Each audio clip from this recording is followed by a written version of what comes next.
তাদের রাষ্ট্র যদি এই সমাজ না নেয়, তাদের ব্যবস্থা যদি রাষ্ট্র না নেয়, তাহলে তো আসলে ওদের কোনো জায়গা নেই। আমাদের মৃত্যুর পরে ওরা পাগলের মতো দেখা গেছে রাস্তায় ঘুরবে, মানুষের কাছে মার খাবে, অনেক সময় খাবার না খেতে পেয়ে রাস্তাঘাটে মরে যাবে। আসলে আমাদের কষ্ট বোঝার মতো আসলে কেউ নেই।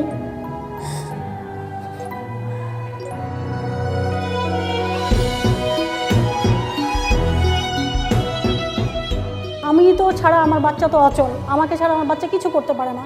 আমার মৃত্যুর পরে কি করবে? তার তো একটা ভাই বোনও নাই যে আজকে আমার মৃত্যুর পর তার ভাই বোন দেখবে।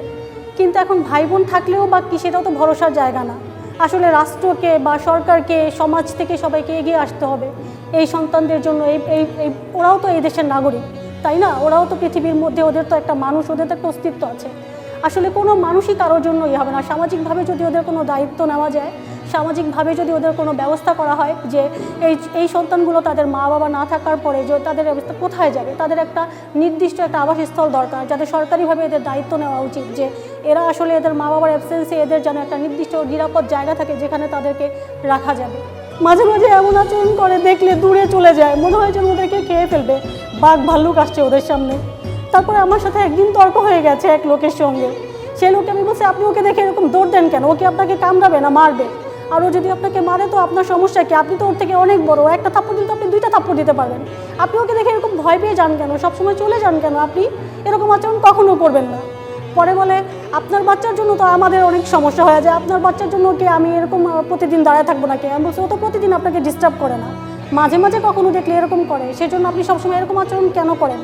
অনেক সময় আবার আছে যে ফ্ল্যাটের অন্য বাচ্চারা ওকে দেখলে দৌড় দিয়ে চলে যায়, মানে মনে হয় যেন ও মানুষ না, মনে হয় কোনো ভয়ঙ্কর জীবজন্তু দেখতেছে, ওদেরকে দেখলে ভয়ে পালায় যেতে হবে, এরকম আচরণ করে।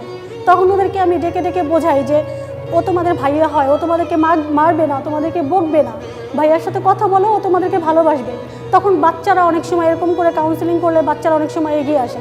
কিন্তু যখন বড়রা এরকম আচরণ করে তখন সেটা খুবই আসলে কষ্ট লাগে, সেটা আসলে সহ্য করার মতো লাগে না।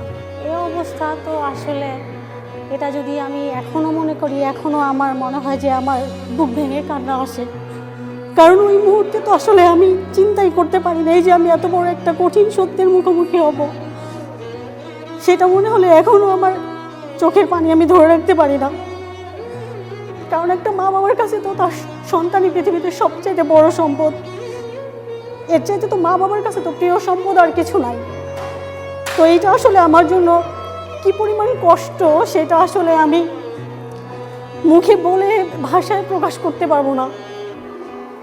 এটা শুধুমাত্র আমরা যারা স্পেশাল বাচ্চার মা বাবা শুধু তারাই অনুভব করতে পারি, কিন্তু বাইরে থেকে যারা দেখে তারা কখনোই আমাদের এই কষ্ট অনুভব করতে পারবে না। কারণ বাইরের মানুষে অনেকে মনে করে যে মা বাবার কোনো অপরাধ আছে, মা বাবার কোনো পাপী, কিংবা এই বাচ্চাগুলোকে বিভিন্ন অনুষ্ঠান প্রোগ্রামে এদেরকে অবহেলা করা হয়, এদেরকে পারিবারিক কোনো অনুষ্ঠানেও অনেক সময় রাখতে চায় না। তো আসলে এই কষ্ট আসলে আমি সমাজ, পরিবার এবং আত্মীয় স্বজন কারো কাছেই আসলে এই কষ্ট মুখে বলে ভাষায় প্রকাশ করার মতো না।